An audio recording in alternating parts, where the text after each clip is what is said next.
तुमच्या अंदाजानुसार हं. अर्धा टनाचं बेदाना हं. आणि तेवढा रेटनं तर तुमचं 1.5-2 लाख रुपये व्हायला पाहिजे. पण झालं 2 लाख. किती?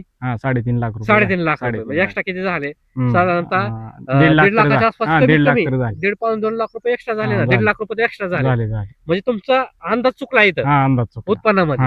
डबल उत्पन्न यायला लागलं. बरं. बरं. इतर जे शेतकरी असतील या भागामध्ये तर सगळ्या भागांची परिस्थिती कशी आहे आपलं जे वापरतात ते? आपलं ज्याने वापरलंय हम्म. त्याची परिस्थिती उत्तम आहे. हा हा आणि माझ्या बी हातावरचं प्लॉट आहे तर काही जणांनी वापर नाही हा हा. त्यांचं थोडं धरसोड आहे. म्हणजे ह्याच्या आधी अशी पानं वगैरे तुम्हाला काळुंके म्हणजे असे नाही नव्हते ना. चुनखडीचं रान असल्यामुळं कानू चुनखडीचं रान आहे. चुनखडीचं रान. बरोबर. म्हणजे चुनखडीचं रान आता आपटेचा प्रॉब्लेम असतो. हा बरोबर. तुम्हाला काय आपटेची समस्या? नाही चुनखडीचं रान असून आपटेची काय समस्या नाही. नाही.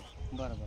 म्हणजे ह्याचा अर्थ तुमची मुळी चांगली आहे, पानं चांगली आहेत आणि फळाची सेटिंग पण तुम्हाला भरपूर मिळाली.